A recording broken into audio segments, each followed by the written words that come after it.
मर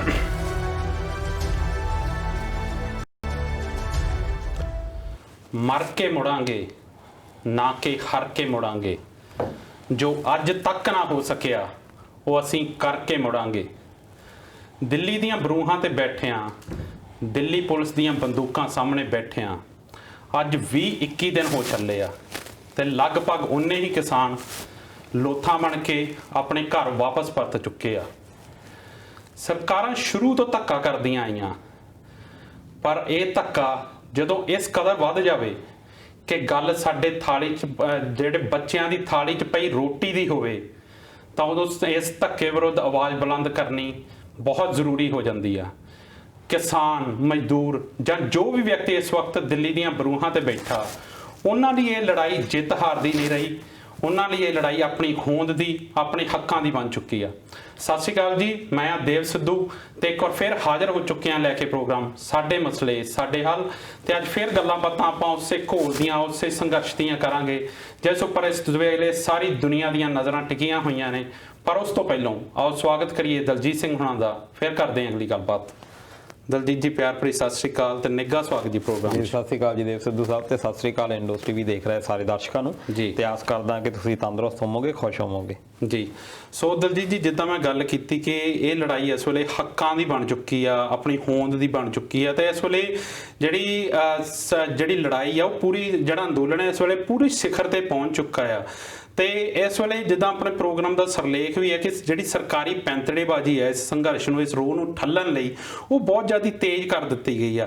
पर उस पैंतड़ेबाजी की गल करन तो पहलां मेरा सवाल होर है कि जिहड़ी अज सुप्रीम कोर्ट दे विच किसानी संघर्ष नूं लैके सुनवाई हुई आ उहदे बारे गलबात तुसीं अपडेट पहलों अपने दर्शकों नूं दो कि की आई है, फिर आपां उस तों अगे चलदे हां। देखो कल दियां बहुत ज़्यादा अफवाहां सरगर्म सी कि पता नहीं की हो जाना, सुप्रीम कोर्ट की कोई रूलिंग आउंदी आ जां कह दिंदी आ कि सड़कों तो उठाओ संघर्ष नूं अंदोलन नूं। उस तो बाद सरकार क्योंकि फिर कोर्ट का ऑर्डर का बहाना दे के कोई अपना फोर्सिफुली कोई भी कर सकती है काम जी, इस करके कुछ डर कुछ अफवाह इदां दी चलदियां रहियां आ। पर सुप्रीम कोर्ट दे विच अज इहदा कीती गई इहदे उत्ते डिस्कशन थोपड़े साहब दे हुणां दे नाल, ते उन्होंने ये गल जदों कीती आ उहदे क्योंकि ये कहा गया कि सड़कां रोकियां होईयां, सड़कां रोकण दे नाल ये पटीशन जिहड़ी पाई गई आ उहदे नाल आम काम काज दे विच काफ़ी मुश्किलां आ रहीआं, लोकां दी जिहड़ी रोज़ाना जिंदगी आ उहदे विच भी ट्रबल आ रहीआं आ। नाल खरोना का भी हवाला दिता गया सी, नाल शहीन बाग का कहा गया कि शहीन बाग जिहड़ा जिथे पहला धरना सी जदों आपां सिटीजन अमेंडमेंट दी एक्ट की गल कर लईए उदों उहनूं भी सुप्रीम कोर्ट ने कहा सी भी इहनूं हटाया जावे ते हटाया गया। उहदे विच करोना का भी बहाना दिता गया सी, नाले बिल्कुल इहो जिहे बहाने दिते गए सी कि बहाने नहीं जां कह लो कि ये थोड़ा बहुता हुंदा है कि आम जन जीवन जिहड़ा प्रभावित हुंदा जी। पर अज सरकार ने एक सुप्रीम कोर्ट ने कहा कि तुसीं किसानां नूं भी एक पक्ष के तौर के उत्ते लियाओ जी, किसानां तो भी पुछया जावे जी। दूजा सरकार नूं भी कह सकते हैं कि झाड़ झंबी हुई है, सरकार नूं पुछया गया कि अज 21वां दिन हो गया जी, तुसीं इहदे उत्ते निर्णय की लिया जी, की तुहाडीआं इहदियां गल्लां बातां जिहड़ियां होईयां तुसीं हटा क्यों नहीं पाए, क्यों किसान अजे भी सड़कां दे उत्ते आ जी। नाल ये एक कमेटी की तजवीज़ भी रखी है कि कमेटी बनाई जाए कि ਉਹਦੇ ਵਿੱਚ किसान संगठन भी होणगे, भारतीय किसान यूनियन भी होवेगा ते नाल भारत सरकार होवेगी, ये कमेटी बन के ते आपस ਵਿੱਚ विचार करे। पर विचार तो लगातार हो रही है, पहला तो जे ਆਪਾਂ देखिए ਇਹੋ ਜਿਹੀਆਂ ਕਮੇਟੀਆਂ आपस ਵਿੱਚ ਇਕੱਠੇ ਹੁੰਦੇ ਰਹੇ ਆ ਜੀ। ਹੁਣ ਉਹ ਕਮੇਟੀ ਤੋਂ ਬਾਅਦ ਕੀ ਨਿਕਲੇਗਾ ਇਹ ਹੁਣ ਕੱਲ ਨੂੰ ਫੇਰ ਇਹਦੇ ਉੱਤੇ ਹੋਣੀ ਆ ਬਹਿਸ ਜੀ। ਉਸ ਤੋਂ ਬਾਅਦ ਕੀ ਐਲਾਨ ਹੁੰਦਾ ਇਹ बड़ा एक चिंताजनक पहलू हैगा। जे सुप्रीम कोर्ट ये कह दिंदी आ कि तुहानूं हुण एक स्पैशल थां दित्ती जावे, मान लो कि तुहानूं जंतर मंतर कह दित्ता जावे जां किते स्टेडियम दे विच जाके तुसीं अपना अंदोलन करो जी, उहदे नाल सरकारां दे उत्ते जूं ही नहीं सड़कनी बिल्कुल। हुण जिहड़ा अंदोलन आ सड़कां दे उत्ते आ ये क्यों प्रभावित ज़्यादा प्रभावित इस करके होया आ जे आपां गल करिए कि जिहड़ा दिल्ली नूं सड़कां जांदियां बंद कीतियां होईयां, सारे बॉर्डर क्लोज ने जी। सब तो ज़्यादा प्रभाव बहादुरगढ़ नूं पिया जी। बहादुरगढ़ जिहड़ा कि चमड़े का उद्योग का गढ़ आ, उत्थे फुटवीयर भी बनाए जाते हैं, प्लास्टिक का बहुत काम होंदा, आटो मोटिव्स जिहड़े इन्हां दा काम बहुत ज़्यादा हैगा जी। उत्थे मन्निया जा रहा कि 10,000 के करीब उद्योग आ छोटे वड्डे जी, उन्हां दा रॉ मटीरीअल कितों नहीं आ रहा, जिहड़ा उन्हां दा माल बनया पिया आ अगे गोदामां दे विच पिया बाहर नहीं निकल रहा। हुण अजकल तुसीं देख लो कि सियाल आ गए आ, फुटवीयर की आपां गल कर लईए आ बूट जां होर गर्म जिहड़े लोड़ां हैगीआं जी, वो सारा कुछ माल जिहड़ा उन्हां ने अपना पहुंचाउणा है पर वो अजे तक ठप्प होए पए आ। इस करके इकोनमी दे उत्ते उन्हां ने भी मंग कीती है ਵੀ ਸਾਡਾ ਤਾਂ ਤੁਸੀਂ ਬਿਜ਼ਨਸ ਜਿਹੜਾ ਆ ਠੱਪ ਕਰਨ ਦੇ ਕੰਢੇ ਦੇ ਉੱਤੇ ਲੈ ਆਂਦਾ ਜੀ ਵੀ ਇਹਦਾ ਕੋਈ ਇਲਾਜ ਨਹੀਂ ਤੁਸੀਂ ਕੱਢ ਰਹੇ। ਇਹ ਇਕੱਲੇ ਬਹਾਦਰਗੜ੍ਹ ਦੀ ਗੱਲ ਨਹੀਂ, ਬਾਕੀ ਵੀ ਜੇ ਦੇਖਿਆ ਜਾਵੇ ਈਵਨ ਕਿ ਜਿਹੜੀਆਂ ਸਬਜ਼ੀਆਂ ਆ ਇਧਰੋਂ ਹਰਿਆਣੇ ਵਾਲੇ ਪਾਸਿਓਂ ਜਾਂਦੀਆਂ ਆ ਉਹ ਵੀ ਸਾਰਾ ਰੋਕ ਲੱਗੀ ਹੋਈ ਆ ਦਿੱਲੀ ਦੇ ਵਿੱਚ। ਉਹ ਸਾਰਾ ਕੁਝ ਪ੍ਰਭਾਵਿਤ ਜਿਹੜਾ ਆਮ ਲੋਕ ਜਿਹੜੇ ਆ ਭਾਵੇਂ ਉਹਨਾਂ ਦੀ ਸਿੰਪਥੀ ਵੀ ਹੋਵੇ, ਜਦੋਂ ਆਮ ਲੋਕਾਂ ਨੂੰ ਇਹ ਗੱਲਾਂ ਭੁਗਤਣੀਆਂ ਪੈਂਦੀਆਂ ਆ ਉਸ ਤੋਂ ਬਾਅਦ ਆਮ ਲੋਕਾਂ ਦੇ ਵਿੱਚ ਗੁੱਸਾ ਵੀ ਪੈਦਾ ਹੋ ਸਕਦਾ। ਪਰ ਕੱਲ੍ਹ ਨੂੰ ਹੁਣ ਦੇਖਦੇ ਆ ਕਿ ਇਹਦੇ ਨਾਲ ਇਹਦਾ ਇੱਕ ਪ੍ਰੈਸ਼ਰ ਬਣਿਆ ਹੋਇਆ।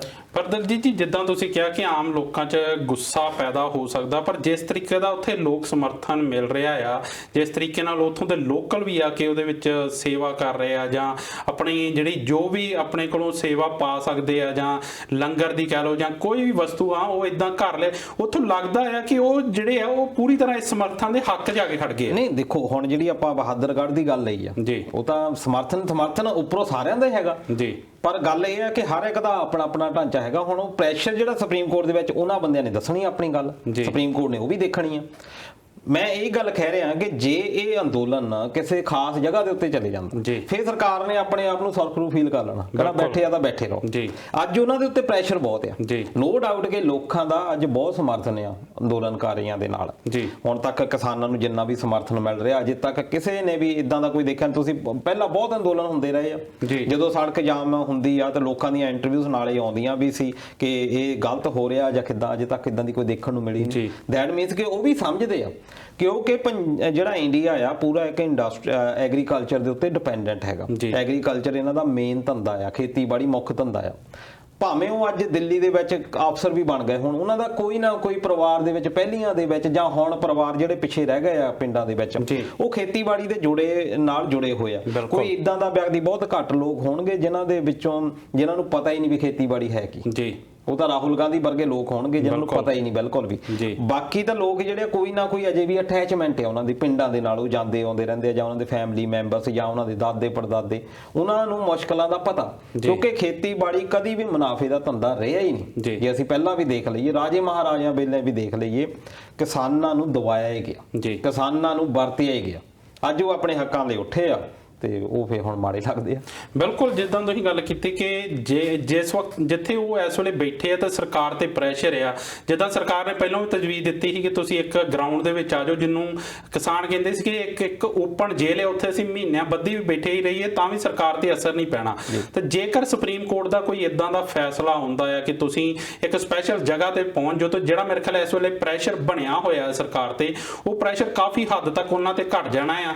ਤੇ ਇਹਦੇ ਨਾਲ ਜੁੜਦਾ ਇੱਕ ਰਵੀ ਸ਼ੰਕਰ ਪ੍ਰਸਾਦ ਉਹਨਾਂ ਦਾ ਜਿਹੜੇ ਕਾਨੂੰਨ ਮੰਤਰੀ ਆ, ਉਹਨਾਂ ਦਾ ਇੱਕ ਬਿਆਨ ਵੀ ਆਇਆ ਕਿ ਜਿਹੜੇ ਮੋਦੀ ਸਾਹਿਬ ਆ ਉਹ ਕਾਨੂੰਨ ਜਿਹੜੇ ਕਿਸਾਨਾਂ ਦੀ ਭਲਾਈ ਚਾਹੁੰਦੇ ਆ ਤੇ ਜਿਹੜੇ ਵੀ ਲੋਕ ਸੜਕਾਂ ਤੇ ਬੈਠੇ ਕਿਸਾਨ ਨਹੀਂ ਹੈਗੇ ਤੇ ਜੇ ਪਿੱਛੇ ਨਾ ਮੁੜੇ ਤੇ ਅਸੀਂ ਸਖਤੀ ਕਰ ਸਕਦੇ ਹਾਂ, ਸਖਤ ਕਾਰਵਾਈ ਕੀਤੀ ਜਾਊਗੀ। ਇਹ ਇੱਕ ਤਰੀਕੇ ਨਾਲ ਅੰਦੇਸ਼ਾ ਜਾਂ ਧਮਕੀ ਦੇਣ ਦੀ ਕੋਸ਼ਿਸ਼ ਕੀਤੀ ਗਈ ਉਹਨਾਂ ਨੂੰ। ਦੇਖੋ ਇਹ ਹੁਣ ਇਦਾਂ ਦੇ ਕਰਨੇ ਪੈਣੇ, ਉਹਨਾਂ ਨੂੰ ਡਰ ਵੀ ਦੇਣੇ ਪੈਣੇ ਆ, ਪਰ ਉਹਨਾਂ ਨੂੰ ਪਤਾ ਨਹੀਂ ਕਿ ਲੋਕਾਂ ਦਾ ਜਿਸ ਤਰ੍ਹਾਂ ਨਾਲ ਜੁੜ ਚੁੱਕੇ ਆ ਲੋਕ, ਜਿੱਦਾਂ ਦੀ ਭਾਵਨਾ, ਜਿੱਦਾਂ ਦੀਆਂ ਉੱਥੇ ਤਕਰੀਰਾਂ ਹੋ ਰਹੀਆਂ। ਇੱਕ ਇਹ ਹੁੰਦਾ ਕਿ ਤੁਹਾਨੂੰ ਮਗਰੋਂ ਬੂਸਟ ਕੀ ਮਿਲ ਰਿਹਾ ਹੈ, ਤੁਹਾਨੂੰ ਨਿਢਾਲ ਨਹੀਂ ਕਰ ਰਹੇ ਉੱਥੇ ਅੰਦੋਲਨ ਦੇ ਵਿੱਚ, ਭਾਵੇਂ 21ਵਾਂ ਦਿਨ ਹੋ ਗਿਆ, ਪਰ ਉੱਥੇ ਜਿੱਦਾਂ ਦੀਆਂ ਸਪੀਚ ਹੁੰਦੀਆਂ, ਜਿੱਦਾਂ ਦੇ ਗਵਈਏ ਗਾਣੇ ਗਾ ਕੇ ਜਾਂਦੇ ਆ, ਬੱਚੇ ਕਵਿਤਾਵਾਂ ਪੇਸ਼ ਕਰਕੇ ਜਾਂਦੇ ਆ, ਉਸ ਤੋਂ ਬਾਅਦ ਉਹਨਾਂ ਦਾ ਜੋਸ਼ ਜਿਹੜਾ ਹੋਰ ਵੀ ਜ਼ਿਆਦਾ ਵੱਧ ਰਿਹਾ। ਬਾਕੀ ਸਭ ਤੋਂ ਵੱਡੀ ਸੋਚਣ ਵਾਲੀ, ਜਿੱਦਾਂ ਹੁਣ ਤੁਸੀਂ ਰਵੀ ਸ਼ੰਕਰ ਉਹਨਾਂ ਦੀ ਗੱਲ ਕੀਤੀ ਆ, ਕਾਨੂੰਨ ਮੰਤਰੀ, ਉਹਨਾਂ ਨੇ ਇਹੀ ਕਹਿਣਾ ਹੈ ਕਿ ਕਾਨੂੰਨ ਨੂੰ ਲਾਗੂ ਕਰਨਾ ਸਰਕਾਰ ਦਾ ਪਹਿਲਾ ਕਰਤੱਵ ਆ।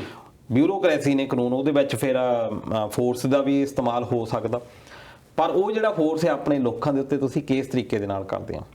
ਖਾਸ ਤੌਰ ਤੇ ਤੁਸੀਂ ਜੇ ਹੋਰ ਕਿਸੇ ਇਲਾਕੇ ਦੇ ਨਾਲ, ਮੈਂ ਪਿਛਲੇ ਪ੍ਰੋਗਰਾਮਾਂ ਦੇ ਵਿੱਚ ਵੀ ਗੱਲ ਕੀਤੀ, ਹੋਰ ਕਿਸੇ ਸਟੇਟ ਦੇ ਨਾਲ ਇਹ ਰਿਲੇਟਡ ਹੁੰਦੇ ਲੋਕ, ਸ਼ਾਇਦ ਹੁਣ ਤੱਕ ਬਲ ਦਾ ਪ੍ਰਯੋਗ ਹੋ ਜਾਂਦਾ, ਪਰ ਇਹੋ ਜਿਹਾ ਹੀ ਸੰਘਰਸ਼ ਚੱਲਿਆ ਸੀ। ਹੁਣ ਜੇ ਆਪਾਂ ਗੱਲ ਕਰੀਏ 1978 ਦਾ, ਜਿਹੜਾ 1984 ਦਾ ਵਿਸਾਖਾ ਨੀਲਾ ਤਾਰਾ, ਉਹਨੂੰ ਧਾਰਮਿਕਤਾ ਬਾਅਦ ਦੇ ਵਿੱਚ ਰੰਗ ਦਿੱਤੀ ਗਈ ਹੈ।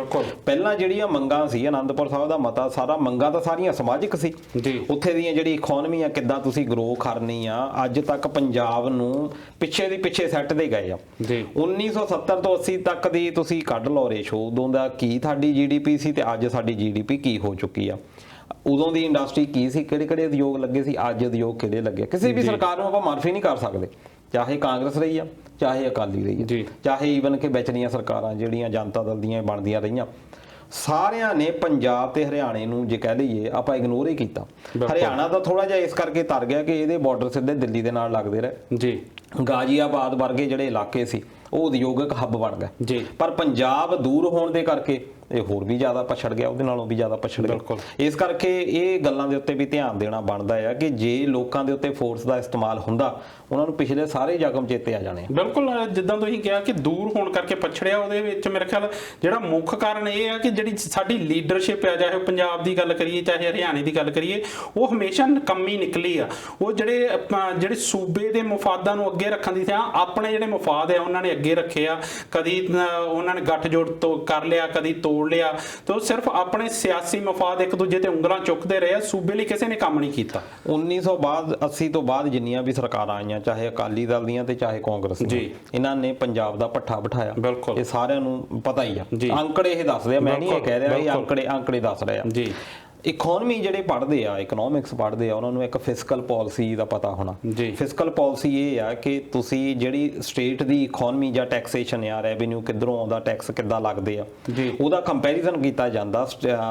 ਜਿਹੜਾ ਪੂਰਾ ਦੇਸ਼ ਆ ਜਾਨੀ ਸਟੇਟ ਦਾ ਸੈਂਟਰ ਦੇ ਨਾਲ ਇੱਕ ਕੰਪੈਰੀਜ਼ਨ ਹੁੰਦਾ। ਫਿਸਕਲ ਪਾਲਿਸੀ ਉਹ ਆ ਉਹ ਪਾਲਿਸੀ ਤੁਸੀਂ ਕੱਢ ਕੇ ਦੇਖ ਲਓ ਕਿ 1980 ਤੋਂ ਬਾਅਦ, ਜਿੱਥੇ 1980 ਦੇ ਵਿੱਚ ਅਸੀਂ ਨੰਬਰ 1 ਦੇ ਉੱਤੇ ਸੀ ਪਰ ਇਨਕਮ ਜਿਹੜੀ ਹੈ ਇੱਕ ਬੰਦੇ ਦੀ ਇਨਕਮ ਦੇ ਤੌਰ ਦੇ ਉੱਤੇ ਅਸੀਂ ਜੇ ਕੱਢ ਲਈਏ ਜੀ, ਉਹਦੇ ਵਿੱਚ ਇੰਨਾ ਨਿਘਾਰ ਆਉਂਦਾ ਰਿਹਾ ਕਿ ਅੱਜ ਅਸੀਂ ਪਤਾ ਨਹੀਂ 16ਵੇਂ 17ਵੇਂ ਨੰਬਰ ਤੇ ਚਲੇ ਗਏ ਜੀ।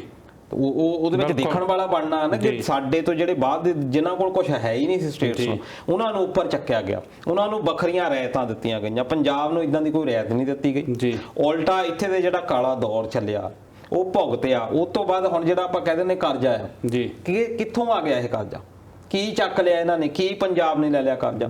ਕਰਜ਼ਾ ਕੀ ਆ ਕਿ ਉਹ ਜਿਹੜਾ ਕਾਲਾ ਦੌਰ ਚੱਲਿਆ ਉਸ ਵੇਲੇ ਆਰਮੀ ਇੱਥੇ ਰਹੀ ਆ, CRP ਇੱਥੇ ਰਹੀ ਆ, ਉਹਦਾ ਖਰਚਾ ਸਾਰਾ ਸਾਡੇ ਤੇ ਪਾ ਦਿੱਤਾ। ਬਿਲਕੁਲ। ਹੁਣ ਡਿਮਾਂਡ ਕੌਣ ਰੱਖਦੇ ਰਿਹਾ? ਇਹਨਾਂ ਦੇ ਜਿਹੜੇ ਬੰਦੇ ਸੀ ਉਹ ਡਿਮਾਂਡ ਰੱਖਦੇ ਰਹੇ। ਮਾਰਿਆ ਵੀ ਸਾਡੇ ਧੀਆਂ ਪੁੱਤਾਂ ਨੂੰ ਗਿਆ ਤੇ ਜਿਹੜਾ ਕਰਜ਼ਾ ਹੈ ਉਹ ਵੀ ਸਾਡੇ ਸਿਰ ਪਾਤਾ। ਅਸੀਂ ਮਰਵਾ ਕੇ ਆਪਣੇ ਬੰਦੇ, ਉਸ ਤੋਂ ਬਾਅਦ ਜਿਹੜਾ ਉਹਨਾਂ ਦਾ ਖਰਚਾ ਸੀ ਆਰਮੀ ਦਾ, ਬਿਲਕੁਲ ਉਹ ਵੀ ਸਾਡੇ ਤੋਂ ਵਸੂਲਿਆ ਜਾ ਰਿਹਾ। ਉਸ ਕਰਜ਼ੇ ਦੇ ਉੱਤੇ ਵਿਆਜ ਦਰ ਜਿਹੜਾ ਪੈਂਦਾ ਰਿਹਾ।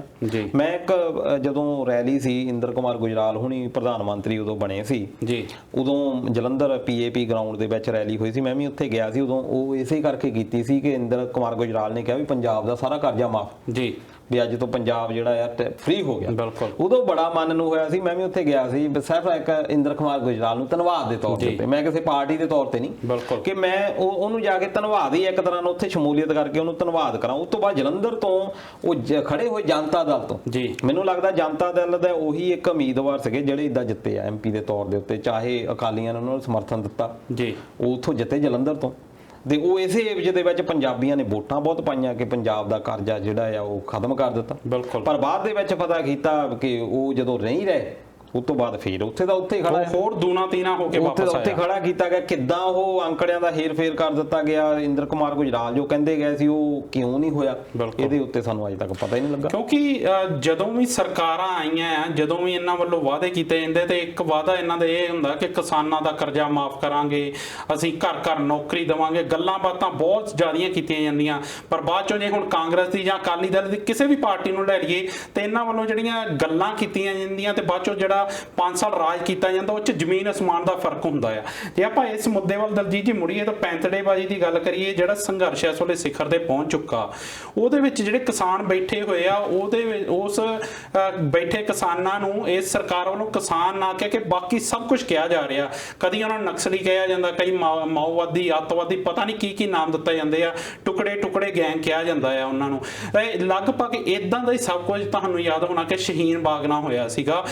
ਇਹਦਾ ਮਤਲਬ ਇਹ ਹੈ ਕਿ ਜਦੋਂ ਵੀ ਕੋਈ ਵੀ ਜਿਹੜੇ ਲੋਕ ਆ ਜੇ ਆਪਣੀ ਹੱਕਾਂ ਲਈ ਸਰਕਾਰ ਦੇ ਖਿਲਾਫ ਆਵਾਜ਼ ਚੁੱਕਦੇ ਆ ਤੇ ਉਹ ਅੱਤਵਾਦੀ ਬਣ ਜਾਂਦੇ ਆ। ਟੁਕੜੇ ਗੈਂਗ ਦੀ ਤੁਸੀਂ ਗੱਲ ਕੀਤੀ, ਇਹ ਟਰਮ ਕਿੱਥੋਂ ਆਈ? ਇਹ ਵੀ ਨਹੀਂ BJP ਨੇ ਇਨਵੈਂਟ ਕੀਤੀ। ਟੁਕੜੇ ਗੈਂਗ ਪਹਿਲਾਂ ਅਸੀਂ ਤਾਂ ਕਦੀ ਸੁਣਿਆ ਨਹੀਂ ਸੀ। ਇਹ ਉਦੋਂ ਹੋਈ ਜਦੋਂ ਜਵਾਹਰ ਲਾਲ ਨਹਿਰੂ ਯੂਨੀਵਰਸਿਟੀ ਦਿੱਲੀ ਦੇ ਵਿੱਚ ਅੰਦੋਲਨ ਚੱਲਿਆ, ਕਨ੍ਹਈਆ ਕੁਮਾਰ ਜਿੱਥੋਂ ਨਿਕਲਿਆ, ਉਹਦੇ ਵਿੱਚ ਕਿਸੇ ਨੇ ਨਾਅਰੇ ਲਾ ਦਿੱਤੇ ਵੀ ਭਾਰਤ ਤੇਰੇ ਹੋਂਗੇ ਟੁਕੜੇ ਜੀ, ਹਨਾ, ਟੁਕੜੇ ਹੋਂਗੇ ਹਜ਼ਾਰ, ਸ਼ਾਇਦ ਇਦਾਂ ਦਾ ਕੋਈ ਨਾਅਰਾ ਲਾ ਦਿੱਤਾ ਜੀ। ਉਹ ਜਿਹੜਾ ਇੱਕ ਸੁਧੀਸ਼ ਚੌਧਰੀ, ਤੁਸੀਂ ਉਹ ਵੀ ਸੁਣਿਆ ਹੋਣਾ, ਬੜਾ ਅਗਰੈਸਿਵ ਜਿਹਾ ਰਹਿੰਦਾ ਆ ਉਹ, TV ਦਾ ਚੀਫ, ਜੀ ਨਿਊਜ਼ ਦਾ, ਉਹਦੇ ਉੱਤੇ ਉਹ ਬੋਲਿਆ ਤੇ ਉਹਨੇ ਟਰਮ ਇਹ ਦੇ ਦਿੱਤੀ ਬਈ ਇਹ ਟੁਕੜੇ ਗੈਂਗ ਆ, ਇਹ ਟੁਕੜੇ ਕਰਨ ਨੂੰ ਫਿਰਦਾ। ਗੱਲ ਕਿੱਥੇ ਹੁੰਦੀ ਤੇ ਕਿੱਥੇ ਲੈ ਜਾ। ਗੋਦੀ ਮੀਡੀਆ ਦੀ ਰੇਸ 'ਚ ਸਭ ਤੋਂ ਅਵਲ ਨੰਬਰ ਤੇ ਇਸ ਵੇਲੇ ਜੀ ਨਿਊਜ਼ ਹੀ ਚੱਲ ਰਿਹਾ ਹੈ। ਬਿਲਕੁਲ। ਤੇ ਉਹ ਇੱਕ ਦੂਜਾ ਵੀ ਹੈਗਾ ਅਰਵਿੰਦ ਗੋਸਵਾਮੀ, ਉਹਦਾ ਵੀ ਵਿੱਚ ਆਪਾਂ ਨਾਂ ਲੈ ਸਕਦੇ ਹਾਂ। ਬਿਲਕੁਲ। ਇਹ ਜਿਹੜੇ ਲੋਕ ਨੇ ਇਹ ਅਸਲ ਦੇ ਵਿੱਚ ਇੱਦਾਂ ਭੜਕਾਉਂਦੇ ਨੇ, ਇਹਨੂੰ ਹਿੰਦੂ ਮੁਸਲਮ ਦੇ ਤੌਰ ਦੇ ਉੱਤੇ ਲੈ ਕੇ ਚੱਲਦੇ ਨੇ। ਆ ਤਬਲੀਗੀ ਜਮਾਤ ਦਾ ਤੁਸੀਂ ਦੇਖ ਲਓ। ਬਿਲਕੁਲ। ਕਰੋਨਾ ਦੇ ਵਿੱਚ ਸਭ ਤੋਂ ਪਹਿਲਾਂ ਸਿਰਫ ਮੁਸਲਮਾਨਾਂ ਨੂੰ ਟਾਰਗੇਟ ਕਰਨ ਦੇ ਲਈ ਤਬਲੀਗੀ ਜਮਾਤ ਨੂੰ ਉੱਥੇ ਇਕੱਠਾ ਕੀਤਾ ਗਿਆ ਵੀ ਇਹ ਜੀ ਇਕੱਠੇ ਹੋਏ, ਇਹਨਾਂ ਨੇ ਕਰੋਨਾ ਫੈਲਾਇਆ। ਉਹਨਾਂ ਨੂੰ ਇੱਕ ਕ੍ਰਿਮੀਨਲ ਦੇ ਤੌਰ ਦੇ ਉੱਤੇ ਪੇਸ਼ ਕਰ ਦਿੱਤਾ। ਉਹਨਾਂ ਨੂੰ ਇਦਾਂ ਜਾਣੇ ਹੇਟ ਕਰਨੀ ਸ਼ੁਰੂ ਕਰ ਦਿੱਤੀ। ਜਿੱਥੇ ਵੀ ਬੰਦਾ ਮੁਸਲਮਾਨ ਮਿਲਦਾ ਸੀ ਲੋਕੀ ਉਹਨੂੰ ਨਫ਼ਰਤ ਕਰਨ ਲੱਗ ਪਏ ਸੀ ਸਿਰਫ ਇਸ ਮੀਡੀਆ ਨੇ। ਤੇ ਆਪਾਂ ਕੱਲ ਜਾਂ ਪਰਸੋਂ ਜਿਹੜਾ ਕੋਰਟ ਨੇ ਇਹ ਕਹਿ ਦਿੱਤਾ ਆ ਵੀ ਸਾਰੀ ਪੁਲਿਸ ਦੀ ਗਲਤੀ ਸੀ, ਇਹਨਾਂ ਨੇ ਜਾਣ ਬੁੱਝ ਕੇ ਉਹਨਾਂ ਨੂੰ ਟਾਰਗੇਟ ਕੀਤਾ। ਹੁਣ ਜਿਹੜਾ ਉਹ ਨੁਕਸਾਨ ਹੋ ਗਿਆ ਉਹਦੀ ਭਰਪਾਈ ਕੌਣ ਕਰੂ? ਇਸ ਗੱਲ ਨੂੰ 5-6 ਮਹੀਨੇ ਹੋ ਗਏ। ਬਿਲਕੁਲ 5-6 ਮਹੀਨਿਆਂ ਦੇ ਵਿੱਚ ਜਿਹੜਾ ਮੁਸਲਮਾਨ ਕੌਮ ਨੂੰ ਭੁਗਤਣਾ ਪਿਆ ਉਹਦੇ ਕੌਣ ਜ਼ਿੰਮੇਵਾਰ? ਸਿਰਫ ਇੱਕ ਵਾਰ ਨਹੀਂ ਹੋਇਆ ਇਹ, ਮੇਰੇ ਖਿਆਲ ਪਿਛਲੇ ਕਈ ਜਿਹੜੇ 4-5-6 ਸਾਲ ਲੰਘੇ ਆ ਇਹਦੇ ਵਿੱਚ ਬਹੁਤ ਸਾਰੀਆਂ ਇਦਾਂ ਦੀਆਂ ਘਟਨਾਵਾਂ ਹੋਈਆਂ। ਕਈ ਵਾਰ ਘਰ ਦੇ ਵਿੱਚੋਂ ਬੰਦਾ ਇਸ ਲਈ ਕੱਢ ਕੇ ਮਾਰ ਦਿੱਤਾ ਜਾਂਦਾ ਸੀ ਕਿ ਉਹਦੇ ਜਿਹੜਾ ਫ੍ਰਿਜ 'ਚ ਮੀਟ ਪਿਆ ਉਹ ਸ਼ਾਇਦ ਗਊ ਦਾ ਹੋ ਸਕਦਾ ਹੈ। ਇਦਾਂ ਦੀਆਂ ਬਹੁਤ ਸਾਰੀਆਂ। ਜੇ ਕੋਈ ਡਰਾਈਵਰ ਜਿਹੜਾ ਗਰੀਬ ਡਰਾਈਵਰ ਆ ਉਹ ਟਰੱਕ ਦੇ ਵਿੱਚ ਜੇ ਕੋਈ ਗਊ ਲੈ ਕੇ ਜਾ ਰਿਹਾ ਤੇ ਉਹਨੂੰ ਮਾਰ ਦਿੱਤਾ ਜਾਂਦਾ ਕਿ ਤੂੰ ਗਊ ਹੱਤਿਆ ਕਰਨ ਲੈ ਕੇ ਜਾ ਰਿਹਾ।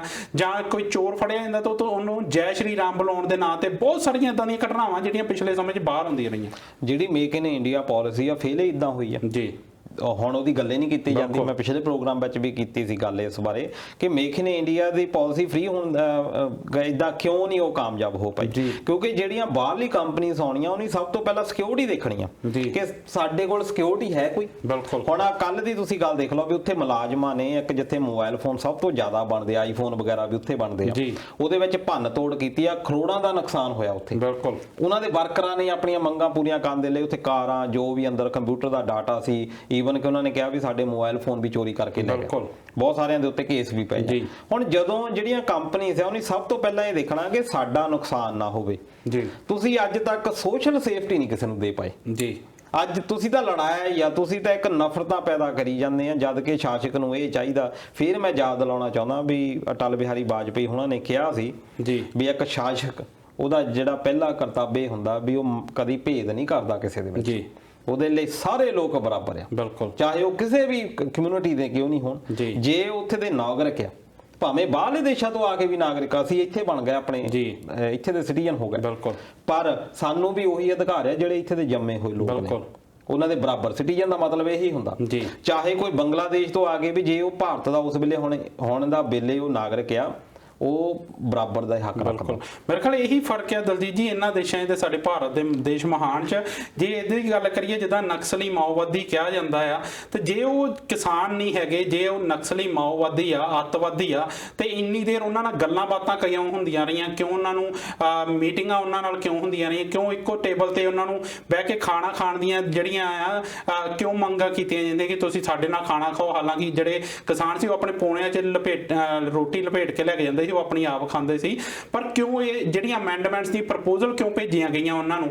ਗੱਲ ਸਿਰਫ ਇਹੀ ਆ ਕਿ ਕਿਸਾਨਾਂ ਨੇ ਜਿਹੜੇ ਉਹਨੇ ਅਮੈਂਡਮੈਂਟਸ ਸੀਗੀਆਂ, ਪ੍ਰਪੋਜ਼ਲ ਸੀਗੀਆਂ, ਉਹ ਸਿਰੇ ਤੋਂ ਨਕਾਰਤੀਆਂ ਤੇ ਉਹ ਮਾਓਵਾਦੀ ਬਣ ਗਏ, ਉਹ ਨਕਸਲੀ ਬਣ ਗਏ। ਜੇ ਕੱਲ ਮਾੜੀ ਜਿਹੀ ਵੀ ਉਹ ਹਾਮੀ ਭਰ ਦੇਣ ਕਿਸਾਨ ਕਿ ਅਸੀਂ ਇਹ ਅਮੈਂਡਮੈਂਟਸ ਕਰਨ ਨੂੰ ਤਿਆਰ ਆ, ਤਾਂ ਕੱਲ ਨੂੰ ਫੇਰ ਇਹਨਾਂ ਦਾ ਮੇਰੇ ਖਿਆਲ ਜਿਹੜਾ ਸਟੇਜਾਂ ਤੋਂ ਇਹੀ ਐਲਾਨ ਹੋਣਾ ਕਿ ਸਾਡੇ ਜਿਹੜੇ ਕਿਸਾਨ ਭਾਈ ਆ ਉਹਨਾਂ ਦੇ ਕੋਈ ਸ਼ੰਕੇ ਸੀਗੇ ਉਹ ਅਸੀਂ ਸੁਣੇ ਆ ਤੇ ਦੂਰ ਕਰਤੇ ਆ। ਕਿਸੇ ਮੇਰੇ ਦੋਸਤ ਨੇ ਗੱਲ ਕਰਦਾ ਸੀ, ਉਹ ਥੋੜਾ ਜਿਹਾ ਉਹਦਾ ਆਰਐਸਐਸ ਦੇ ਨਾਲ ਅਟੈਚਮੈਂਟ ਹੈ। ਇਹ 'ਚ ਕੋਈ ਕ੍ਰਾਈਮ ਨਹੀਂ ਜੀ, ਤੁਸੀਂ ਕਿਸੇ ਨਾਲ ਵੀ ਜੁੜ ਸਕਦੇ ਆ। ਤੁਹਾਡੀ ਇਹ ਫੀਲਿੰਗ ਆ, ਤੁਸੀਂ ਆਰਐਸਐਸ ਨਾਲ ਜੁੜੇ ਆ, ਤੁਸੀਂ ਸਾਡੇ ਭਰਾ ਆ ਜੀ, ਸੇਮ ਰਿਸਪੈਕਟ ਆ। ਪਰ ਉਹਦੇ ਐਵਜ ਦੇ ਵਿੱਚ ਤੁਸੀਂ ਹੋਰਾਂ ਦੀ ਵੀ ਉਨੀ ਰਿਸਪੈਕਟ ਕਰੋ ਜਿੰਨੀ ਜੇ ਉਹ ਕਿਸੇ ਹੋਰ ਸਿਧਾਂਤ ਦੇ ਨਾਲ ਜੁੜੇ ਹੋਏ ਆ। ਇਹੀ ਇੱਕ ਵਿਲੱਖਣਤਾ ਆ ਸਾਡੇ ਦੇਸ਼ ਦੀ ਕਿ ਅਸੀਂ ਸਾਰਿਆਂ ਦੀ ਰਿਸਪੈਕਟ ਕਰਨੀ ਆ। ਉਹ ਬੰਦਾ ਕਹਿ ਰਿਹਾ ਸੀ ਕਿ ਉੱਥੇ ਖਾਲਿਸਤਾਨੀ ਨਾਰੇ ਲੱਗੇ ਆ। ਮੈਂ ਉਹਨੂੰ ਕਿਹਾ ਕਿ ਖਾਲਿਸਤਾਨੀ ਨਾਰੇ ਮੈਂ ਨਹੀਂ ਸੁਣੇ। ਬਿਲਕੁਲ। ਅਜੇ ਤੱਕ ਮੈਂ ਤਾਂ ਸੁਣੇ ਨਹੀਂ, ਜਾਂ ਕੋਈ ਇਦਾਂ ਦਾ ਵੀ ਹੋ ਸਕਦਾ ਤੁਹਾਨੂੰ ਨਹੀਂ। ਇਹ ਖਾਲਿਸਤਾਨ ਮੂਵਮੈਂਟ ਦਾ ਆ। ਉੱਥੇ ਉਹਨੂੰ ਇਹ ਕਿਹਾ ਗਿਆ ਜਾਂ ਉਹਨੂੰ ਸਮਝਾਇਆ ਗਿਆ ਕਿ ਉੱਥੇ ਖਾਲਿਸਤਾਨੀ ਮੂਵਮੈਂਟ ਜਿਹੜੀ ਜਾਂ ਖਾਲਿਸਤਾਨੀ ਨਾ ਕਹਿਣਾ ਇਹ ਇੱਕ ਗੈਰ ਕਾਨੂੰਨੀ ਚੀਜ਼ ਆ। ਮੈਂ ਉਹਨੂੰ ਕਿਹਾ, ਮੈਂ ਕਿਹਾ ਵੀ ਜਦੋਂ ਤੁਸੀਂ ਗੱਲ ਕਰਦੇ ਆ ਕਿ ਅਸੀਂ ਹਿੰਦੂ ਰਾਸ਼ਟਰ ਬਣਾਉਣਾ, ਬਿਲਕੁਲ ਇਹ ਤਾਂ ਇੱਕ ਸੇਮ ਚੀਜ਼ ਆ। ਜੇ ਇੱਕ ਬੰਦਾ ਖਾਲਿਸਤਾਨ ਜਿੰਦਾਬਾਦ ਕਹਿੰਦਾ, ਤੁਸੀਂ ਵੀ ਕਹਿੰਦੇ ਆ ਹਿੰਦੂ ਰਾਸ਼ਟਰ ਜਿੰਦਾਬਾਦ। ਖਾਲਿਸਤਾਨ ਜਿੰਦਾਬਾਦ ਕਹਿਣਾ ਬੇਸ਼ੱਕ ਅਸੀਂ ਇੱਥੇ ਸਾਫ਼ ਕਰ ਦਈਏ ਕਿ ਅਸੀਂ ਖਾਲਿਸਤਾਨ ਦੀ ਹਮਾਇਤ ਨਹੀਂ ਕਰ ਰਹੇ, ਅਸੀਂ ਜਿਹੜਾ ਆ ਭਾਰਤੀ ਜਿਹੜੇ ਕਨਸਟੀਟਿਊਸ਼ਨ ਉਹਦੇ ਵਿੱਚ ਵਿਸ਼ਵਾਸ ਰੱਖਦੇ ਆ। ਪਰ ਜਦੋਂ ਇੱਕ ਖਾਲਿਸਤਾਨ ਜਿੰਦਾਬਾਦ ਕਹਿਣਾ ਕ੍ਰਾਈਮ ਆ, ਤਾਂ ਫਿਰ ਜਿਹੜੀ ਇਹ ਹਿੰਦੂ ਰਾਸ਼ਟਰ ਦੀ ਗੱਲ ਕਰਨਾ ਉਹ ਕ੍ਰਾਈਮ ਕਿਉਂ ਨਹੀਂ? ਬਿਲਕੁਲ ਇਸੇ ਕਰਕੇ ਤੁਸੀਂ ਤਾਂ ਵਿਲੱਖਣਤਾ ਤੁਹਾਡੇ ਇਹ ਸੁਭਾਅ ਦੇ ਵਿੱਚ, ਅਨਲੈਸ ਕਿ ਉਹਦੇ ਭਾਰਤ ਦੀ ਜਿਹੜੀ ਵਿਵਸਥਾ ਆ ਉਹਨੂੰ ਨੁਕਸਾਨ ਨਾ ਪਹੁੰਚੇ, ਤੁਸੀਂ ਆਪਣੀ ਗੱਲ ਕਰ ਸਕਦੇ ਹੋ। ਤੁਸੀਂ ਦੇਖੋ ਸੂਬੇ ਬਣਾਏ ਗਏ ਸੀ ਭਾਸ਼ਾ ਦੇ ਆਧਾਰ ਦੇ ਉੱਤੇ ਬਣਾਏ ਗਏ, ਪੰਜਾਬੀਆਂ ਨੂੰ ਪੰਜਾਬ ਦਿੱਤਾ ਗਿਆ, ਇਹ ਤਾਂ ਚਲੋ ਅਸੀਂ ਬਾਅਦ ਦੇ ਵਿੱਚ ਮੰਗ ਰੱਖ ਲਈ। ਫਿਰ ਮਰਾਠੀਆਂ ਨੂੰ ਮਹਾਰਾਸ਼ਟਰ ਦੇਤਾ, ਪਹਿਲਾਂ ਗੁਜਰਾਤ ਤੇ ਮਹਾਰਾਸ਼ਟਰ ਇੱਕੋ ਹੀ ਸੀ, ਉਹਨੂੰ ਭਾਸ਼ਾ ਦੇ ਆਧਾਰ ਤੇ ਉਹਦੀ ਡਿਵੀਜ਼ਨ ਹੋਈ, ਗੁਜਰਾਤ ਨੂੰ ਵੱਖਰਾ ਕੀਤਾ ਤੇ ਮਹਾਰਾਸ਼ਟਰ ਨੂੰ ਵੱਖਰਾ ਕੀਤਾ, ਕੰਨੜ ਵਾਲਿਆਂ ਨੂੰ ਕਰਨਾਟਕਾ ਦੇਤਾ, ਤਾਮਿਲ ਵਾਲਿਆਂ ਨੂੰ ਤਾਮਿਲਨਾਡੂ ਦੇਤਾ। ਹਰ ਬੰਦਾ ਭਾਸ਼ਾ ਦੇ ਆਧਾਰ ਦੇ ਉੱਤੇ ਡਿਵੀਜ਼ਨਸ ਕੀਤੀਆਂ ਗਈਆਂ, ਇਸ ਕਰਕੇ ਕਿ ਸਾਡੀ ਕਸ਼ਮਕਸ਼ ਘੱਟ ਤੋਂ ਘੱਟ ਹੋਵੇ, ਕਿਉਂਕਿ ਸੰਵਿਧਾਨ ਦੇ ਨਿਰਮਾਤਾ ਨੂੰ ਪਤਾ ਸੀ ਸਾਡੇ ਤਾਂ ਖਾਣੇ ਨਹੀਂ ਇੱਕ ਦੂਜੇ ਦੇ ਨਾਲ ਮਿਲਦੇ, ਸਾਡੇ ਪਹਿਣ ਸਹਿਣ ਸਭ ਕੁਝ ਵੱਖਰਾ ਵੱਖਰਾ ਆ, ਪਰ ਫਿਰ ਵੀ ਅਸੀਂ ਇੱਕ ਆ। ਸਾਡੇ ਬਹੁ ਗਿਣਤੀ ਜਾਂ ਕਹਿ ਲਓ ਕਿ ਸਾਡੇ ਵਿੱਚ ਅਨੇਕਾਂ ਰੰਗ ਆ, ਪਰ ਫਿਰ ਵੀ ਅਸੀਂ ਇੱਕ ਆ। ਤੇ ਸਾਡੀ ਇਹ ਸੰਵਿਧਾਨ ਦੇ ਵਿੱਚ ਜਿਹੜੀ ਤਜਵੀਜ਼ ਆ ਉਹਦੇ ਵਿੱਚ ਇਹ ਪ੍ਰੋਟੈਸਟ ਕਰਨੇ ਜਿਹੜੇ ਆ 19 ਆਰਟੀਕਲ ਕਹਿੰਦਾ ਕਿ ਤੁਸੀਂ ਪ੍ਰੋਟੈਸਟ ਕਰ ਸਕਦੇ ਆ, ਯੂਨੀਅਨਸ ਬਣਾ ਸਕਦੇ ਆ। ਸਰਕਾਰਾਂ ਤੁਹਾਡੇ ਲਈ ਆ, ਬਿਲਕੁਲ। ਜੇ ਸਰਕਾਰਾਂ ਤੁਹਾਡੇ ਅਕੋਰਡਿੰਗ ਨਹੀਂ ਕੰਮ ਕਰਦੀਆਂ, ਇਹ ਤੁਹਾਡਾ ਹੱਕ ਆ ਕਿ ਤੁਸੀਂ ਸਰਕਾਰਾਂ ਨੂੰ ਝੁਕਾਓ। ਸਰਕਾਰਾਂ ਨੂੰ ਇਸੇ ਕਰਕੇ ਤਾਂ ਡੈਮੋਕ੍ਰੇਸੀ ਸਾਨੂੰ ਦਿੱਤੀ ਸੀ। ਜੇ ਉਹਨਾਂ ਨੇ ਵੀ ਇਹੀ ਗੱਲ ਕਰਨੀ ਸੀ ਕਿ ਜੋ ਉਹਨਾਂ ਦਾ ਦਿਲ ਕਰਦਾ ਆ ਥੋਪ ਦਈਏ ਤੁਹਾਡੇ ਉੱਤੇ। ਅਸਲ ਵਿੱਚ ਹੁਣ ਸਰਕਾਰਾਂ ਦੀ ਇਹ ਹੋ ਗਿਆ ਕਿ ਚੋਣਾਂ ਹੋ ਗਈਆਂ ਮਹਿੰਗੀਆਂ ਬਹੁਤ, ਦੇਵ ਸਿੱਧੂ ਸਾਹਿਬ ਅਸਲੀ ਰੀਜ਼ਨ ਇੱਕ ਐਮਪੀ ਦੇ ਉੱਤੇ ਆ ਸੰਤੋਖ ਸਿੰਘ ਚੌਧਰੀ ਜਿਹੜਾ ਜਲੰਧਰ ਤੋਂ ਐਮਪੀ ਆ, ਇਹਦੀ ਤਾਂ ਇੱਕ ਵਾਇਰਲ ਵੀ ਹੋ ਗਈ ਸੀ ਵੀਡੀਓ, ਫਿਰ ਵੀ ਲੋਕਾਂ ਨੇ ਜਿਤਾਤਾ ਉਹਨੂੰ ਜਲੰਧਰ ਤੋਂ। ਉਹ ਜੋ ਕਹਿੰਦਾ ਆ ਕਿ ਘੱਟੋ ਘੱਟ ਕਹਿੰਦਾ ਵੀ 10 ਕਰੋੜ ਰੁਪਈਆ ਚਾਹੀਦਾ ਜਿੱਤਣ ਦੇ ਲਈ, ਉਹ ਆ ਬੋਲ ਰਿਹਾ ਮੌਜੂਦਾ ਇਸ ਵੇਲੇ ਐਮਪੀ ਆ, ਉਹ ਕਹਿ ਰਿਹਾ ਕਿ ਇੰਨੇ ਕਰੋੜ ਰੁਪਈਆ ਚਾਹੀਦਾ ਆ ਸਾਨੂੰ ਤਾਂ ਚੋਣ ਜਿੱਤੀ ਜਾਂਦੀ ਆ। ਹੁਣ ਇਹ ਪੈਸੇ ਕਿੱਥੋਂ ਲੈਣੇ ਇਹਨਾਂ ਨੇ? ਉਹ ਪੈਸੇ ਫਿਰ ਇਦਾਂ ਹੀ ਜੇ ਕੋਆਪਰੇਟ ਜਿਹੜੇ ਆ ਉਹਨਾਂ ਨੂੰ ਇਦਾਂ ਦੀਆਂ ਸਹੂਲਤਾਂ ਦੇਣਗੇ ਤਾਂ ਹੀ ਉਹ ਪੈਸੇ ਇਕੱਠੇ ਹੋਣਗੇ। ਇਹਨਾਂ ਦੇ ਪੈਸੇ ਫਿਰ ਕੋਆਪਰੇਟ ਦੇ ਵੱਲੋਂ ਲਾਏ ਜਾਂਦੇ ਆ। ਹੁਣ ਇਹ ਸੋਚਣ ਵਾਲੀ ਗੱਲ ਹੈ ਵੀ ਕਿੱਥੋਂ ਪੈਸੇ ਆਉਂਦੇ। ਦੁਹਾਈ ਅਸੀਂ ਡੈਮੋਕ੍ਰੇਸੀ ਦੀ ਦਿੰਦੇ ਆ, ਦੁਹਾਈ ਅਸੀਂ ਕਹਿੰਦੇ ਕਿ ਲੋਕ ਜਿਹੜਾ ਭਾਰਤ ਹੈ ਉਹ ਸਭ ਤੋਂ ਵੱਡਾ ਲੋਕਤੰਤਰ ਆ, ਪਰ ਜੇ ਤੁਹਾਡੇ ਦੇਸ਼ ਦੇ ਬਸ਼ਿੰਦੇ ਤਾਂ ਜੇ ਆਪਣੀ ਦਿੱਲੀ ਜੇ ਆਪਣੀ ਰਾਜਧਾਨੀ ਚ ਆਉਣਾ ਚਾਹਣ ਤੇ ਇੱਕ ਸੂਬੇ ਦੀ ਸਰਕਾਰ ਦੂਸਰੇ ਸੂਬੇ ਚ ਜਿਹੜਾ ਐਂਟਰ ਹੋਣ ਤੋਂ ਉਹਨਾਂ ਲਈ ਵਿਛਾੜਾਂ ਕਰਦੀ ਆ ਪਾਣੀ ਦੀਆਂ, ਉਹਨਾਂ ਦੇ ਸਾਹਮਣੇ ਵੱਡੇ ਵੱਡੇ ਬੈਰੀਕੇਡਿੰਗ ਕੀਤੇ ਜਾਂਦੇ ਆ, ਜਿਹੜੀਆਂ ਉਹਨਾਂ ਵੱਲੋਂ ਸਰਕਾਰ ਵੱਲੋਂ ਬਣਾਈਆਂ ਸੜਕਾਂ ਉਹਨਾਂ ਵਿੱਚ ਡੂੰਘੇ ਡੂੰਘੇ ਖੱਡੇ ਪਾਏ ਜਾਂਦੇ। ਫਿਰ ਡੈਮੋਕ੍ਰੇਸੀ ਕਿੱਥੇ ਰਹਿੰਦੀ ਆ? ਡੈਮੋਕ੍ਰੇਸੀ ਤਾਂ ਕਦੀ ਵੀ ਨਹੀਂ ਦੇਖੀ ਮੈਂ ਤਾਂ, ਦੇਖਿਆ ਆਪ ਅੱਖੀ ਦੇਖਿਆ ਕਿ ਮਟਕਾ ਚੌਂਕ ਪਹਿਲਾਂ ਹੁੰਦਾ ਸੀ ਚੰਡੀਗੜ੍ਹ ਦੇ ਵਿੱਚ, ਉੱਥੇ ਟੀਚਰਸ ਯੂਨੀਅਨ ਜਾਂਦੀਆਂ ਹੁੰਦੀਆਂ ਸੀ ਧਰਨਾ ਦੇਣ। ਜਿੰਨੀ ਜ਼ਿਆਦਾ ਇੱਥੇ ਤਾਂ ਚਲੋ ਵਿਛਾਰਾਂ ਹੀ ਪਈਆਂ, ਜਿੰਨੀ ਜ਼ਿਆਦਾ ਡਾਂਗ ਉਹਨਾਂ ਦੇ ਭਰਾਈ ਜਾਂਦੀ ਸੀ।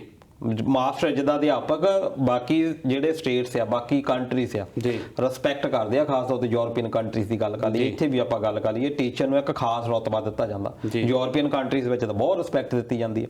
ਤੇ ਸਾਡੇ ਉੱਥੇ ਮਾਸਟਰ ਜਿਹੜੇ ਆਪਣੇ ਹੱਕਾਂ ਦੀ ਮੰਗ ਲਈ ਜਾਂਦੇ ਸੀ, ਉਹਨਾਂ ਦੇ ਉੱਥੇ ਜਾ ਕੇ ਕੁੱਟਿਆ ਜਾਂਦਾ ਸੀ, ਵਿਚਾਰਾਂ ਕੀਤੀਆਂ ਜਾਂਦੀਆਂ ਸੀ। ਜਿਹੜੀਆਂ ਪਾਰਟੀਆਂ ਕਹਿੰਦੀਆਂ ਸੀ ਕਿ ਅਸੀਂ ਦਸਤਾਰ ਦੀ ਸੰਭਾਲ ਕਰਨੀ ਆ, ਅਸੀਂ ਇਹਦੀ ਰਿਸਪੈਕਟ ਬਰਕਰਾਰ ਰੱਖਣੀ ਆ, ਉਹਨਾਂ ਦੇ ਕਰਿੰਦੇ ਦਸਤਾਰਾਂ ਲਾ ਕੇ ਪੈਰਾਂ ਥੱਲੇ ਰੋਲਦੇ ਸੀ। ਬਿਲਕੁਲ ਇਹ ਤਾਂ ਅਸੀਂ ਦੇਖਿਆ, ਇਹ ਤਾਂ ਡੈਮੋਕ੍ਰੇਸੀ ਦਾ ਜੇ ਅਸੀਂ ਦੇਖੀਏ ਜਿਹੜੀ ਵੀ ਸਰਕਾਰ ਆ ਜਾਂਦੀ ਹੈ ਉਹ ਆਪਣੇ ਇਦਾਂ ਦੇ ਢੰਗ ਵਰਤਦੀ ਆ, ਕਿਉਂਕਿ ਜਦੋਂ ਸਰਕਾਰ ਬਣ ਜਾਂਦੀ ਆ ਤੁਸੀਂ ਦੇਖ ਲਿਓ ਕਿ ਜਿੱਤਣ ਤੋਂ ਬਾਅਦ ਇਹਨਾਂ ਦੇ ਰੰਗ ਹੀ ਵੱਖਰੇ ਹੋ ਜਾਂਦੇ ਆ। ਪਹਿਲਾਂ ਇਹ ਬੜੇ ਖੁਸ਼ਕ ਥੋੜੇ ਜਿਹਾ ਹੋਰ ਤਰ੍ਹਾਂ ਜਾਨੀ ਪਤਲੇ ਪਤਲੇ ਜਿਹੇ, ਜਾਨੀ ਇਹਨਾਂ ਦੇ ਚਿਹਰੇ ਦੇ ਉੱਤੇ ਕੋਈ ਨੂਰ ਨਹੀਂ ਲੱਗਦਾ, ਪਰ ਜਿੱਦਣ ਹੀ ਜਿੱਤਦੇ ਜਿੱਦਣ ਹੀ ਇਹ ਸਹੁੰ ਚੁੱਕਦੇ ਆ ਇਹਨਾਂ ਦੀ ਸਾਰੀ ਫੈਮਿਲੀ ਵੀ ਰੰਗ ਦੀ ਲਾਲ ਹੋ ਜਾਂਦੀ ਆ। ਵੱਖਰੇ ਤਰ੍ਹਾਂ ਦਾ ਇਹ ਬੋਲਣ ਦਾ ਢੰਗ ਹੀ ਬਦਲ ਜਾਂਦਾ ਇਹਨਾਂ ਦੀਆਂ। ਤੁਸੀਂ ਪਹਿਲਾਂ ਦੀਆਂ ਸਪੀਚ, ਹਾਰਿਆਂ ਦੀਆਂ ਸਪੀਚ ਦੇਖ ਲਿਓ, ਉਸ ਤੋਂ ਬਾਅਦ ਜਿੱਤਿਆਂ ਦੀਆਂ ਦੇਖ ਲਿਓ, ਉਸ ਤੋਂ ਬਾਅਦ ਜ਼ਮੀਨ ਅਸਮਾਨ ਦਾ ਫਰਕ ਪੈ ਜਾਂਦਾ। ਪਰ ਦਲਜੀਤ ਜੀ ਮਾਫ ਕਰਿਓ, ਮੈਂ ਤੁਹਾਡੀ ਗੱਲ ਨੂੰ ਵਿੱਚ ਟੋਕ ਰਿਹਾ। ਜਿੱਦਾਂ ਤੁਸੀਂ ਕਿਹਾ ਕਿ ਸਰਕਾਰਾਂ ਇਦਾਂ ਕਰਦੀਆਂ ਹੁੰਦੀਆਂ, ਬੇਸ਼ੱਕ ਜਿੰਨੀਆਂ ਸਰਕਾਰਾਂ ਆਈਆਂ ਇੱਕ ਵੀ ਚੰਗੀ ਨਹੀਂ ਆਈ, ਕਿਸੇ ਨੇ ਲੋਕਾਂ ਲਈ ਕੰਮ ਨਹੀਂ ਕੀਤਾ, ਕਿਸੇ ਨੇ ਕੀਤਾ ਉਹ ਥੋੜਾ ਬਹੁਤਾ, ਪਰ ਜੇ ਕੀਤਾ ਹੁੰਦਾ ਤਾਂ ਭਾਰਤ ਦਾ ਇਸ ਵੇਲੇ ਇਦਾਂ ਦਾ ਨਕਸ਼ਾ ਨਾ ਹੁੰਦਾ। ਪਰ ਜੋ ਇਸ ਵੇਲੇ ਹਾਲਾਤ ਬਣੇ ਹੋਏ ਆ, ਮੈਨੂੰ ਤਾਂ ਲੱਗਦਾ ਕਿ ਲੋਕਤੰਤਰ ਦਾ ਸਭ ਤੋਂ ਨੀਵਾਂ ਪੱਧਰ ਉਹ ਇਸ ਵੇਲੇ ਬਣਿਆ ਹੋਇਆ, ਕਿਉਂਕਿ ਇੱਕ ਬੰਨੇ ਕਿਸਾਨ ਆ ਉਹ ਪਿਛਲੇ 20-21 ਦਿਨਾਂ ਤੋਂ ਦਿੱਲੀ ਦੀਆਂ ਬਰੂਹਾਂ ਤੇ ਬੈਠੇ ਹੋਏ ਆ, ਪਰ ਮੋਦੀ ਸਾਹਿਬ ਕੋਲ ਉਹਨਾਂ ਨੂੰ ਮਿਲਣ ਲਈ ਟਾਈਮ ਨਹੀਂ ਆ। ਪਰ ਉਧਰ ਅੰਬਾਨੀ ਹੋਣਾ ਦੇ ਪੋਤਾ ਹੁੰਦਾ ਤਾਂ ਮੋਦੀ ਸਾਹਿਬ ਅਗਲੇ ਦਿਨ ਹੀ ਉਹਨਾਂ ਦਾ ਹਾਲ ਚਾਲ ਪੁੱਛਣ ਚਲੇ ਜਾਂਦੇ ਆ। ਇੱਥੇ ਸਾਡੇ ਕਿਸਾਨ ਭੁੱਖੇ ਰਹਿ ਕੇ, ਕੱਲ ਉਹਨਾਂ ਨੇ ਸਿੰਬੋਲਿਕ ਜਿਹੜਾ ਇੱਕ ਦਿਨ ਦਾ ਭੁੱਖ ਹੜਤਾਲ ਵੀ ਰੱਖੀ, ਸਿਰਫ ਇਹ ਦੱਸਣ ਲਈ ਕਿ ਅਸੀਂ ਭੁੱਖੇ ਮਰ ਰਹੇ ਆ, ਸਾਡੇ ਕੋਲ ਅਸੀਂ ਅੰਨਦਾਤਾ ਕਹਾਉਂਦੇ ਆ ਪਰ ਸਾਡੇ ਕੋਲ ਖੁਦ ਖਾਣ ਲਈ ਰੋਟੀ ਨਹੀਂ ਹੈਗੀ। ਪਰ ਮੋਦੀ ਸਾਹਿਬ ਕੋਲ ਉੱਥੇ ਜਾਣ ਦਾ ਟਾਈਮ ਨਹੀਂ ਲੱਗਾ। ਕਿਸਾਨਾਂ ਉਹਨਾਂ ਨੇ ਮੰਗ ਕੀਤੀ ਕਿ ਇੱਕ ਸਪੈਸ਼ਲ ਇਜਲਾਸ ਰੱਖੋ, ਪਰ ਜਿਹੜੀ ਬੀਜੇਪੀ ਸਰਕਾਰ ਆ ਉਹਨੇ ਜਿਹੜਾ ਸਰਦਰੁੱਤ ਇਜਲਾਸ ਆ ਉਹ ਵੀ ਕੈਂਸਲ ਕਰਤਾ। ਦੇਖੋ ਇਹ ਇੱਕ ਲੋਕਤੰਤਰ ਦੀ ਸਭ ਤੋਂ ਕਮਜ਼ੋਰ ਕੜੀ ਆਪਾਂ ਕਹਿ ਸਕਦੇ ਜੀ। ਮੈਂਬਰ ਪਾਰਲੀਮੈਂਟ ਜਾਂ ਐਮਐਲਏ, ਜੀ, ਮੈਂਬਰ ਆਫ ਲੈਜਿਸਲੇਟਿਵ ਅਸੈਂਬਲੀ, ਜੀ, ਇਹਨਾਂ ਨੂੰ ਇਸੇ ਕਰਕੇ ਇਹਨਾਂ ਕੋਲ ਹੋਰ ਬਹੁਤੇ ਅਧਿਕਾਰ ਨਹੀਂ ਹੁੰਦੇ। ਇਹਨਾਂ ਨੂੰ ਜਿੱਦਾਂ ਕਹਿ ਲਓ ਕਿ ਗਿਣਵੀਆਂ ਚੁਣਵੀਆਂ ਗ੍ਰਾਂਟਾਂ ਹੁੰਦੀਆਂ, ਉਹ ਆਪਣੇ ਵਰਗ ਦੇ ਵਿੱਚ ਵੰਡਦੇ ਆ। ਜੀ। ਸਿਰਫ ਇੱਕੋ ਇੱਕ ਜਿਹੜਾ ਇਹਨਾਂ ਦਾ ਮੇਨ ਅਧਿਕਾਰ ਆ ਉਹ ਇਹ ਆ ਕਿ ਆਪਣੇ ਇਲਾਕੇ ਦੀ, ਆਪਣੇ ਲੋਕਾਂ ਦੀ ਸਮੱਸਿਆ ਤੁਸੀਂ ਸੈਂਟਰ ਦੇ ਵਿੱਚ ਲੈ ਕੇ ਜਾਣੀ ਆ ਜਾਂ ਲੋਕਲ ਪੱਧਰ ਦੇ ਉੱਤੇ ਜਾਣੀ ਆ ਜੇ ਤੁਸੀਂ ਐਮਐਲਏ ਆ। ਜੀ।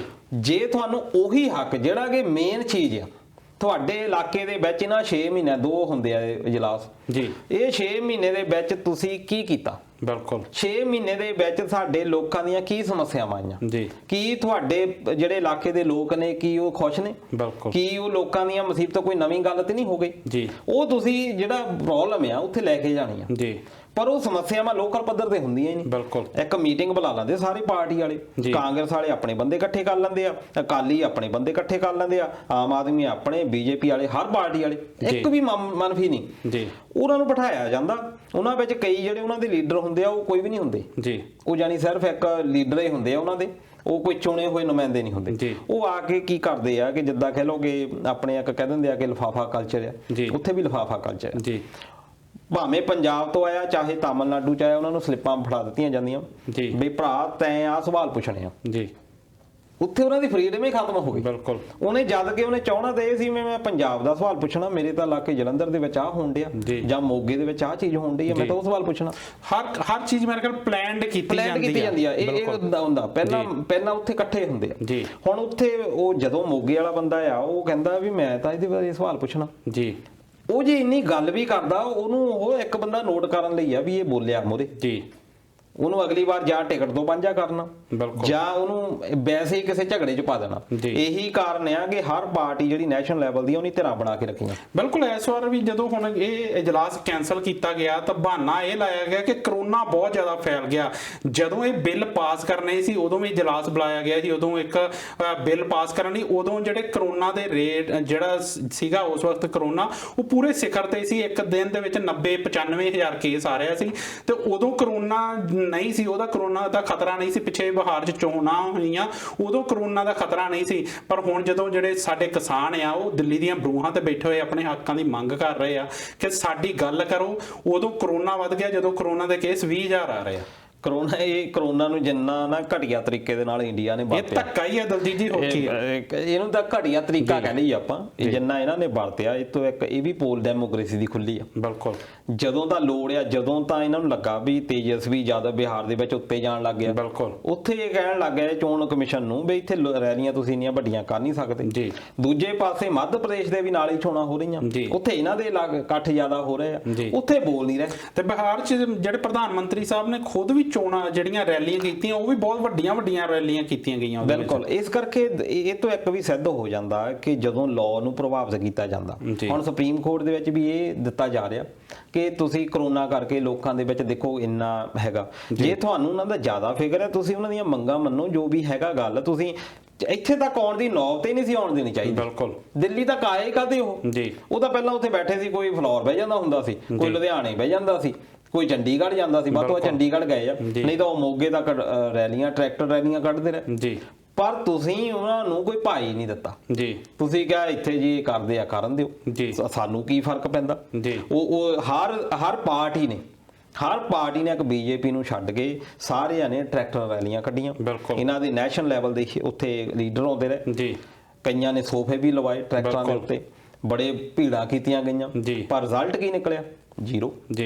ਇਸ ਕਰਕੇ ਇਹ ਤਾਂ ਤੁਸੀਂ ਹੋਰ ਇੱਕ ਦਲਜੀਤ ਜੀ ਰਿਜ਼ਲਟ ਤੁਹਾਨੂੰ 0 ਲੱਗਦਾ। ਜਿਹੜਾ ਉਹਨਾਂ ਨੇ ਇੱਕ ਚੀਜ਼ ਜਿਹੜੀ ਕਾਰਵਾਈ ਕੀਤੀ ਉਹ ਆਪਣੇ ਡਾਇਰੀ 'ਚ ਲਿਖ ਰਹੀ ਹੈ ਤੇ ਉਹ ਜਿਹੜਾ 2022 'ਚ ਜਦੋਂ ਇਲੈਕਸ਼ਨ ਹੋਣੀ ਆ ਉਹ ਕੱਲੀ ਚੀਜ਼ ਕੱਲੀ ਗੱਲ ਗਣਾਈ ਜਾਣੀ ਕਿ ਅਸੀਂ ਕਿਸਾਨਾਂ ਦੇ ਹੱਕ 'ਚ ਇਸ ਵੇਲੇ ਆਹ ਕੀਤਾ ਸੀ। ਬਿਲਕੁਲ। ਇਸੇ ਕਰਕੇ ਇਹ ਮੈਂ ਉਦੋਂ ਵੀ ਕਿਹਾ ਸੀ ਕਿ ਬੀਜੇਪੀ ਜਿਨ੍ਹਾਂ ਦਾ ਵੀ ਘਰਾਓ ਹੋਇਆ ਜਾਂ ਕਈਆਂ ਦੇ ਉੱਤੇ ਅਟੈਕ ਵੀ ਹੋਇਆ, ਉਹਨਾਂ ਦੀ ਹਿੱਟ ਲਿਸਟ ਦੇ ਵਿੱਚ ਆ, ਉਹਨਾਂ ਨੂੰ ਬਹੁਤ ਵਧੀਆ ਅਵਾਰਡ ਮਿਲਣੇ ਆ। ਈਵਨ ਕਿ ਹੰਸ ਰਾਏ ਹੰਸ ਵੀ ਜਿੰਨੀਆਂ ਇਸ ਵੇਲੇ ਤਾਂ ਇਹ ਆ ਵੀ ਜਿੰਨੀਆਂ ਉਹਨਾਂ ਨੂੰ ਪੈ ਰਹੀਆਂ ਗਾਲਾਂ ਬਿਲਕੁਲ ਉਹਨਾਂ ਦਾ ਕ੍ਰੈਡਿਟ ਉਹਨਾਂ ਨੂੰ ਮਿਲੂਗਾ ਜੀ। ਪਰ ਲੋਕਾਂ ਦਾ ਕੀ ਜੀ, ਅਸਲੀ ਗੱਲ ਇੱਥੇ ਲੋਕਾਂ ਦੀ ਆ ਜੀ। ਲੋਕ ਕਿੱਥੇ ਜਾਣ? ਲੋਕ ਤਾਂ ਦਲਜੀਤ ਜੀ ਪਿਛਲੇ 20-22 ਦਿਨਾਂ ਤੋਂ ਬੈਠੇ ਹੋਏ, ਉਹ ਤਾਂ ਸਾਰੇ ਦੇਸ਼ ਦੇਖ ਰਿਹਾ ਆ।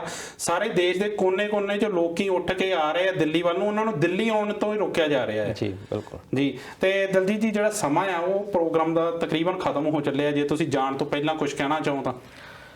ਮੈਂ ਇਹ ਜ਼ਰੂਰ ਕਹਿਣਾ ਚਾਹੁੰਦਾ ਕਿ 3 ਸਾਲ ਪਹਿਲਾਂ ਵੀ ਗੱਲ ਹੋਈ ਸੀ ਇੱਕ ਹੰਗਰ ਇੰਡੈਕਸ, ਜਿਹੜਾ ਕਿ ਪੂਰੀ ਦੁਨੀਆ ਦੇ ਵਿੱਚ ਚੱਲਦਾ ਕਿ ਭੁੱਖਮਰੀ ਦੁਨੀਆ ਦੇ ਵਿੱਚ ਕਿਹੜੇ-ਕਿਹੜੇ ਦੇਸ਼ਾਂ ਦੇ ਵਿੱਚ ਆ ਜੀ।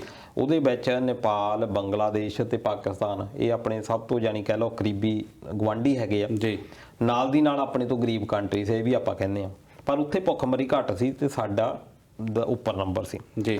ਪਰ ਕੱਲ ਜਿਹੜੀ ਨੈਸ਼ਨਲ ਹੈਲਥ ਕਹਿ ਲਓ ਕਿ ਉਹਨਾਂ ਦਾ ਅੰਕੜੇ ਜਿਹੜੇ ਆਏ ਆ, ਜਿਹੜੀ ਸਰਕਾਰੀ ਸੰਸਥਾ ਜੀ, ਉਹਨਾਂ ਨੇ ਵੀ ਕਹਿ ਦਿੱਤਾ ਕਿ 2006 ਤੋਂ 2016 ਤੱਕ ਦਾ ਟਾਈਮ ਜੇ ਇਦਾਂ ਦਾ ਸੀ ਜਿਹਦੇ ਵਿੱਚ ਕਿ ਇੰਡੀਆ ਨੇ ਕਾਫੀ ਤਰੱਕੀ ਕੀਤੀ ਜੀ, ਬਹੁਤ ਵਧੀਆ ਰਿਜ਼ਲਟ ਨਿਕਲੇ ਆ ਜੀ। ਪਰ ਹੁਣ ਜਿਹੜਾ ਆ ਇਹ ਕਿਹਾ ਕਿ ਕੁਪੋਸ਼ਣ ਦੇ ਸ਼ਿਕਾਰ ਆ, 3 ਬੱਚਿਆਂ ਦੇ ਵਿੱਚੋਂ 1 ਬੱਚਾ ਕੁਪੋਸ਼ਣ ਦਾ ਸ਼ਿਕਾਰ ਆ ਜੀ। ਈਵਨ ਕਿ 2015 ਤੋਂ ਲੈ ਕੇ 2014 ਚ ਮੋਦੀ ਗਵਰਨਮੈਂਟ ਆਉਂਦੀ ਆ, 2015 ਦਾ ਬਜਟ ਜਿਹੜਾ ਆਇਆ ਪਹਿਲਾ ਜੀ, ਉਹਦੇ ਵਿੱਚ ਜਿਹੜਾ ਮਿਡ ਡੇ ਮੀਲ ਆ, ਜਿਹੜਾ ਕਿ ਬੱਚਿਆਂ ਨੂੰ ਮਿਡ ਡੇ ਮੀਲ ਦਿੱਤਾ ਜਾਂਦਾ, ਬਿਲਕੁਲ। ਇਹਨੂੰ ਆਪਾਂ ਪੰਜਾਬ ਨਾਲ ਨਾ ਕੰਪੈਰੀਜ਼ਨ ਕਰੀਏ, ਉੜੀਸਾ ਵਰਗੇ, ਝਾਰਖੰਡ ਵਰਗੇ ਸਟੇਟਸ ਦੇ ਨਾਲ ਕੰਪੈਰੀਜ਼ਨ ਕਰੀਏ ਜੀ।